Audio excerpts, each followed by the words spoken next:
Welcome back. Now, in recent years, Nigeria's creative and cultural industries, have emerged as powerful economic forces going beyond oil to reshape the global perceptions of our country.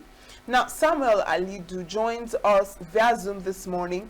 He's a lecturer at Department of Theatre Arts, Prince Abubakar Audu University, Ayimba, to discuss Nigeria's emerging creative industries.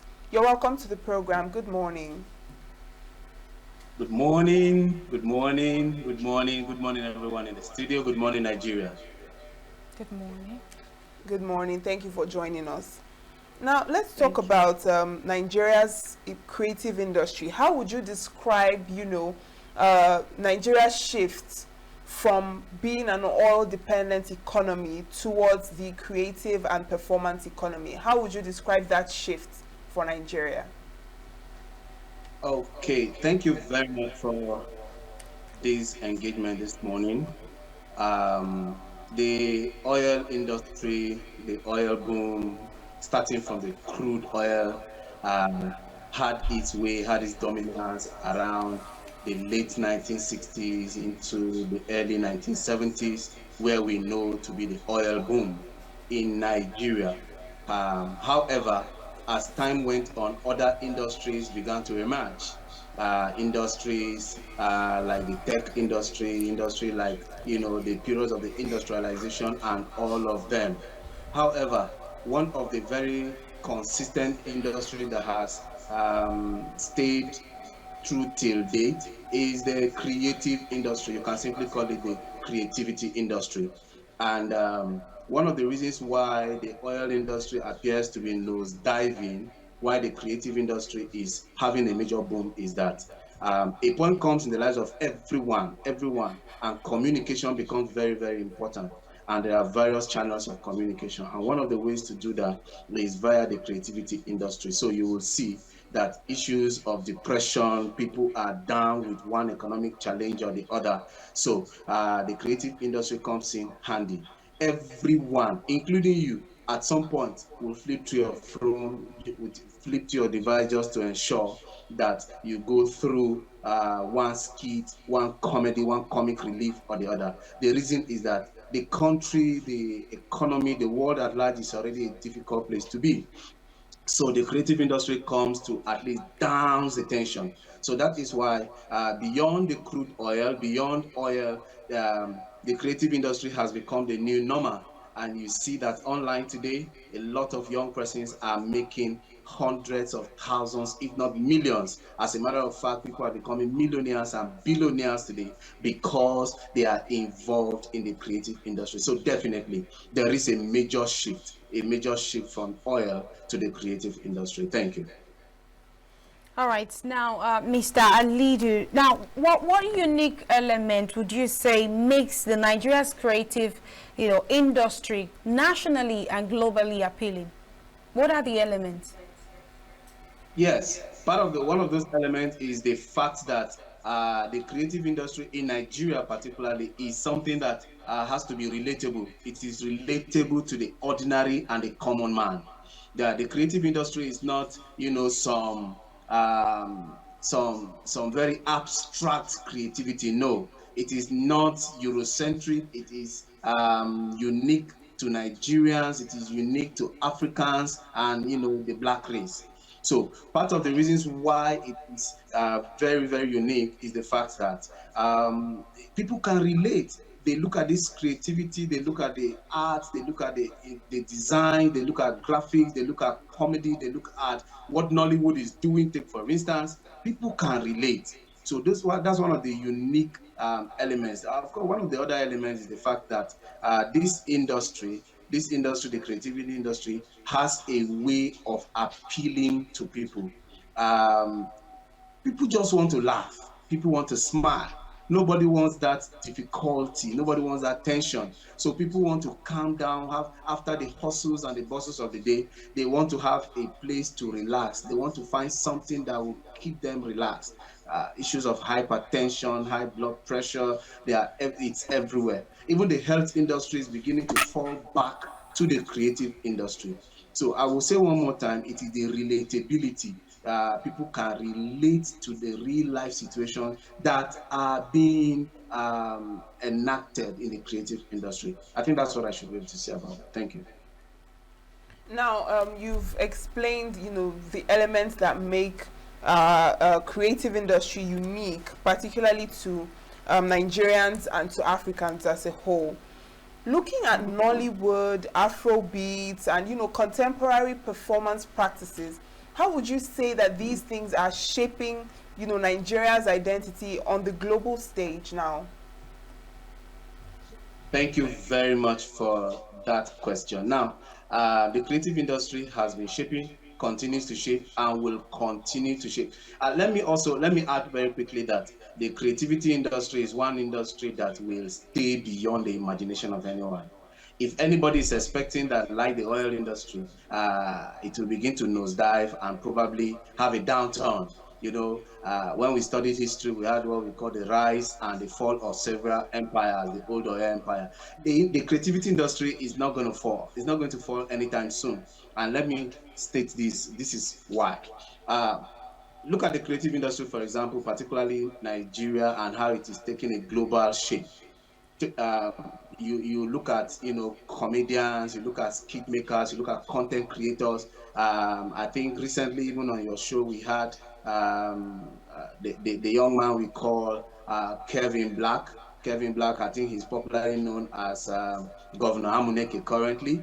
I use him as example severally. And long before he became very popular, I get to use him as example for my class. My students, I get to tell them that if you are looking for someone that will stay long on this stage, they should watch out for someone like Kevin Black, because his contents are very, very, very educative. They are informing, not just informing, they are also entertaining. Then they pass very salient messages. How is it shaping Nigeria and the global stage? The attention is beginning to shift to Africa. People are beginning to find out. People are trying to know what is happening with Nigeria, what is happening with the black race, what is happening with Africa, for instance. And if you check very well, the Nollywood industry is the second largest producing movie producing industry in the world after Hollywood and Bollywood. And that says a lot. As a matter of fact, the GDP accumulated and accrued from Nollywood alone is in billions. As at the last check, is about 1 billion US dollars that the Nollywood industry rakes into Nigeria alone. It has employed over 10,000 employees all at once. That is how powerful the creative industry is. Now, some of the skits and content being churned out by the creativity industry is beginning to make the world shift attention to Nigeria. People are trying to find out about insecurity. People are trying to find out about religious crisis, religious intolerance. People are trying to find out about political issues, the political landscape in Nigeria, just because the creativity industry is making waves and showing the world. Just with your phone, with your laptop, you can stay in your room and you are making a lot of impact. So I believe that the creativity industry has shaped, continues to shape, because people are with their devices. The young, the old, the middle-aged, everyone is with their device, and they are finding out, they are following the developments, and that is why the creativity industry cannot be undermined. Thank you. All right. Now, you have said that the creativity industry has become a contributor to Nigeria's GDP growth. But apart from that, what would you say is the critical challenges that the creative industry in Nigeria is facing currently? Oh, issues of intimidation, issues of harassment, issues of lack of freedom to be fully expressive. The creativity industry could do far better than it is doing now, because I believe that if the enabling environment is given, is are given to the young creatives, content creators, they will do well. I was talking about issues of harassment, issues of intimidation. Take a situation where a creative puts out a content, and the next thing they are being harassed by either the police or any of the government parastatals in the name of they have said one thing or the other they shouldn't have said.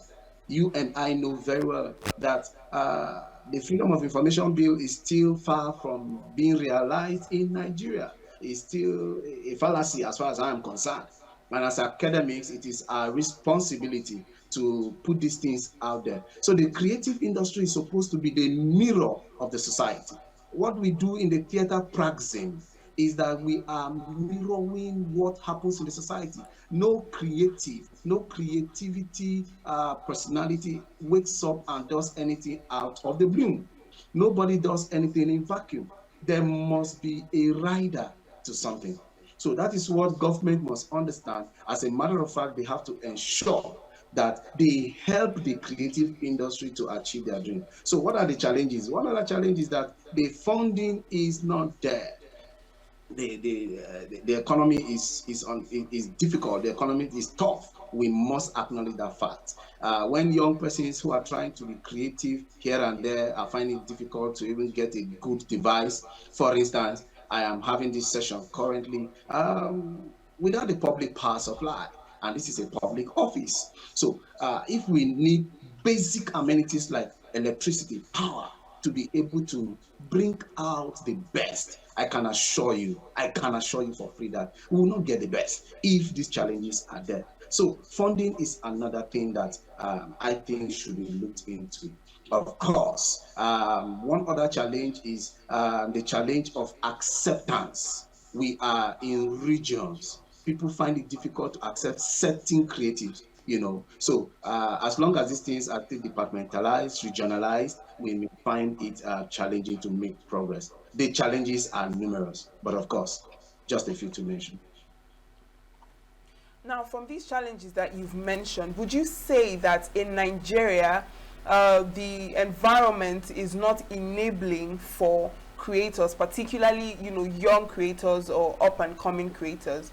What would you say about the Nigerian environment or the Nigerian factor in the creative industry?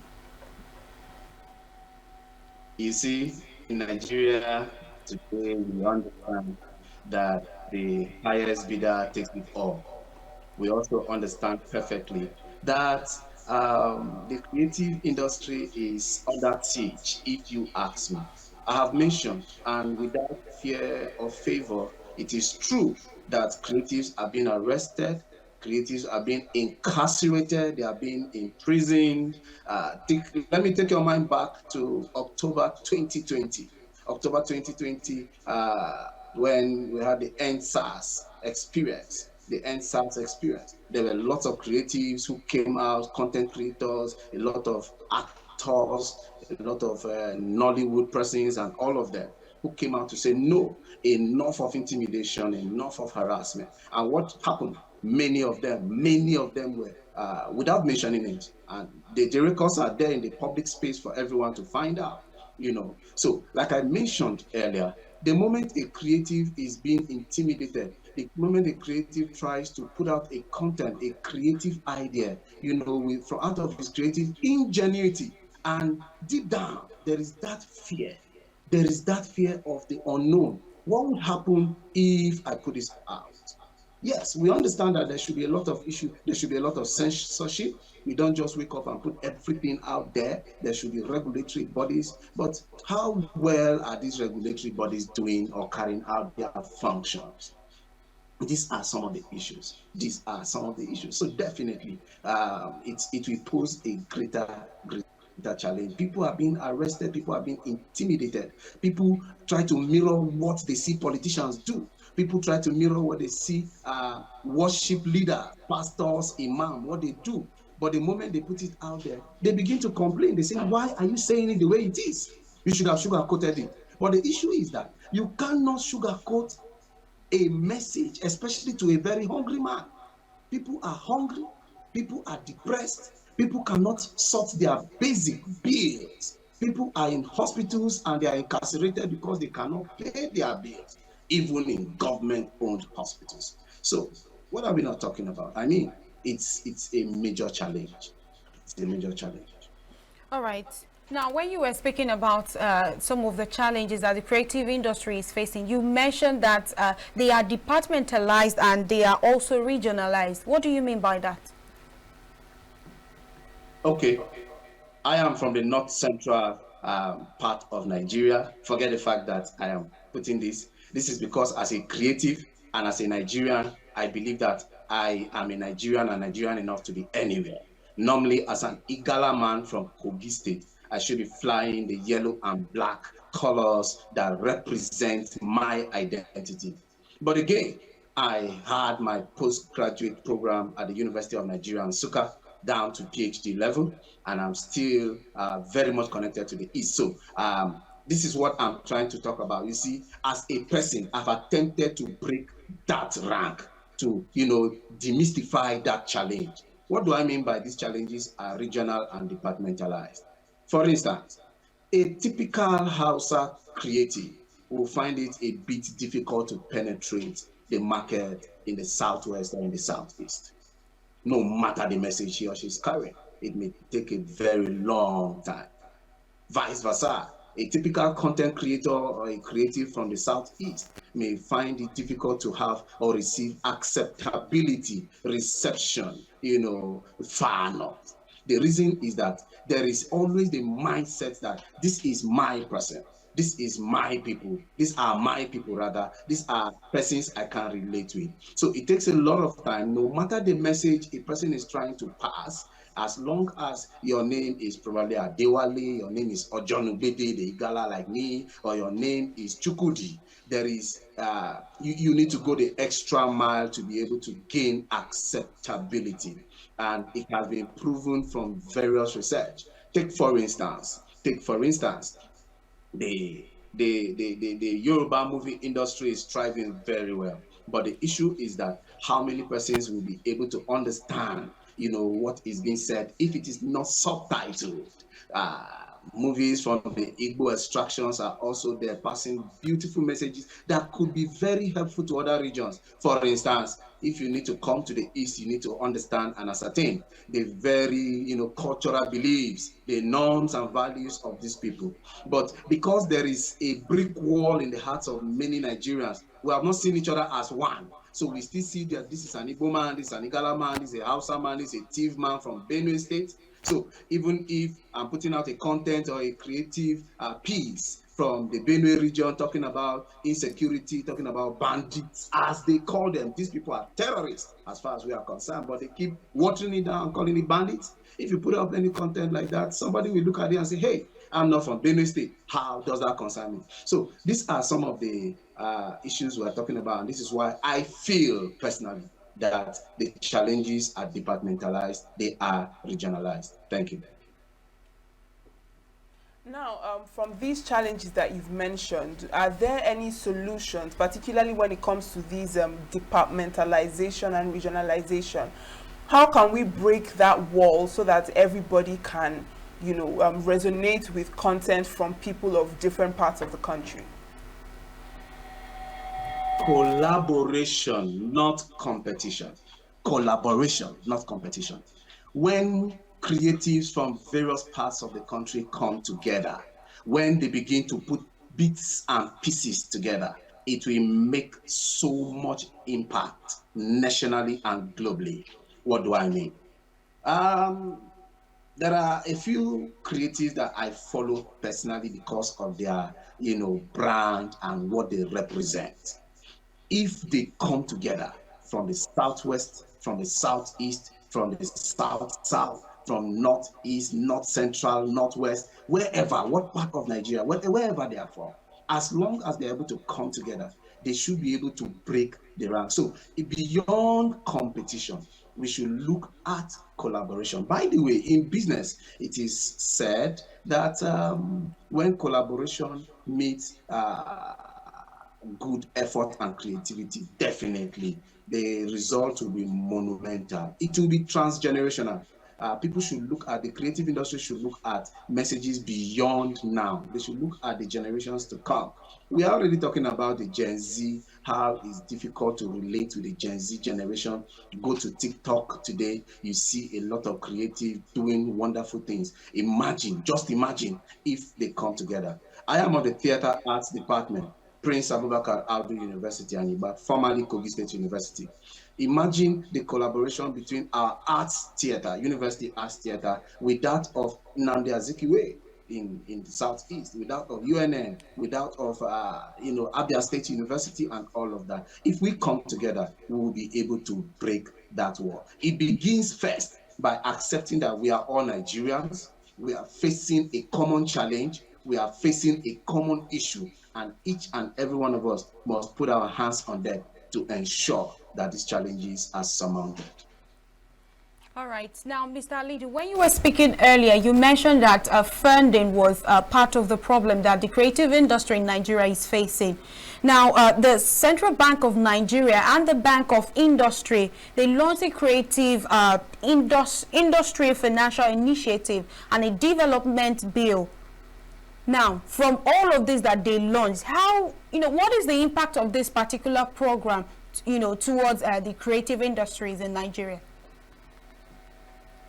Yes, the impact should have been great. I use those words intentionally.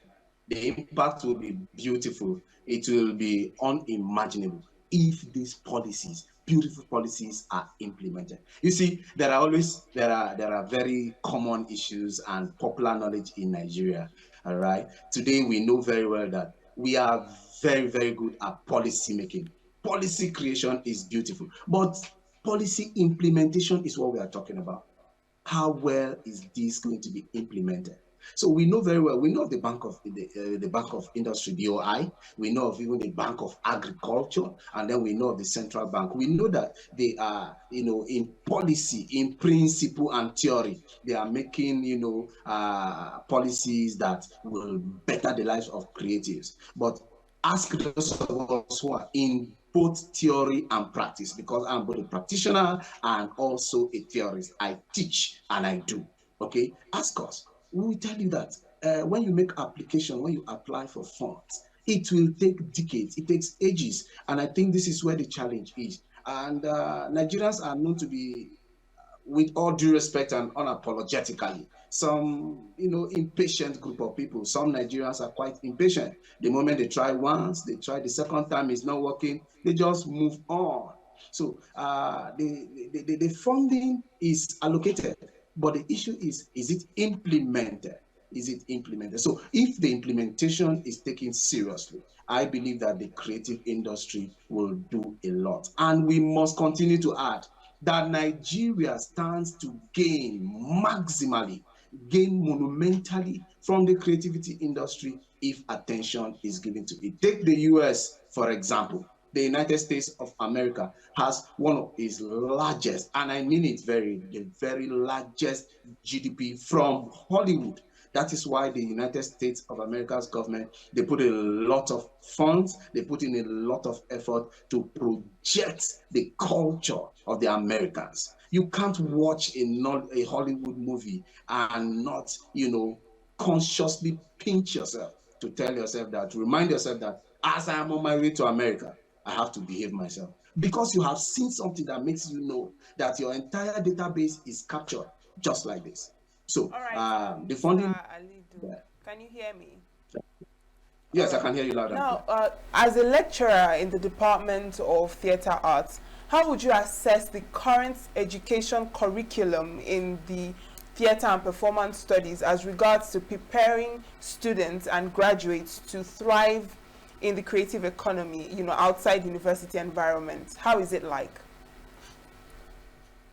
Coincidentally, just recently, the Nigerian Universities Commission, NUC, had to sit down and do a review. They had to review, the curriculum, once and for all. And I can tell you for free that the recent curriculum, we call it the CCMAS, has been something that excites me as a person.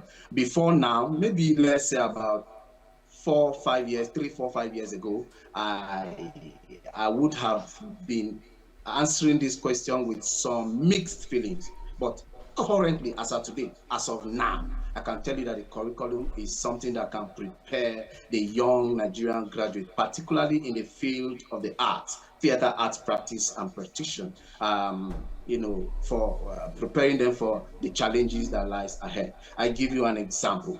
Before today, many theater arts departments in across Nigeria teach theater without the basic equipment. Imagine a theater arts graduate who will leave the university without seeing a proper camera, and I'm very serious. That was how it used to be. But now, most departments are adopting theater and film studies. Most departments are going back to live performances. They are taking stage business very seriously, ensuring that the audience is engineered and brought to the theater. As a matter of fact, with the latest TFD, Theater for Development, where community theater practitioners take the theater to the people and not just wait for them to come to the theater.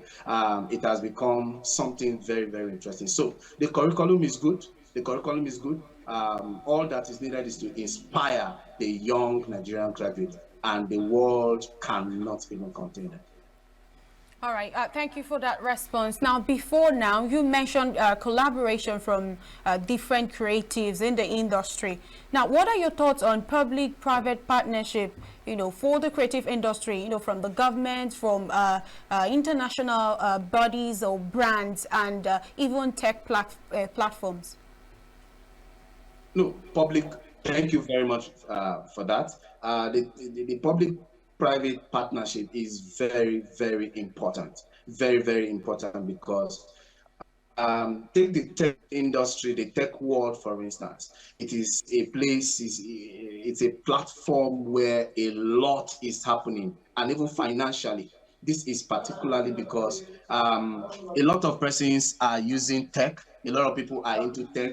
There is no way you will be in tech without having to without how you there's no way you'll be in the world today, in today's emerging world, without being a tech person. So if you check the communications communications commission industry, you will see that there is a lot of funding coming in there. A lot of private tech people are making a lot. So if they must also push their narratives, do their business successfully, they must invest and partner with the creative industry. So public-private partnership is something that is highly encouraged.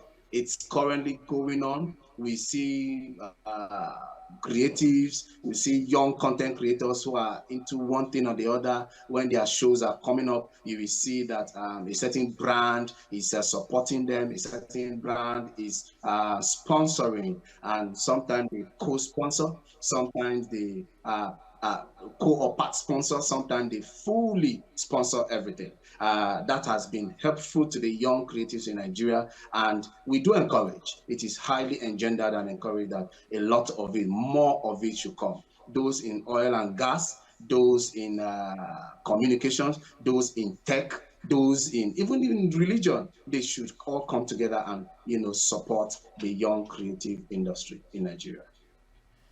All right. A very big thank you to you, Mr. Odolungbede Samuel Alidu. Thank you for joining us on Signature Morning this morning. Thank you. Thank you. Thank you. Thank you. I was thinking I was going to do something creative for us at the beginning, but we had to start straight up. But it's beautiful being on SLTV this morning. All right. Thank you so much. And now we will wrap up that conversation with the lecturer, Department of Theatre Arts, Prince Abubakar Audu University, Ayimba.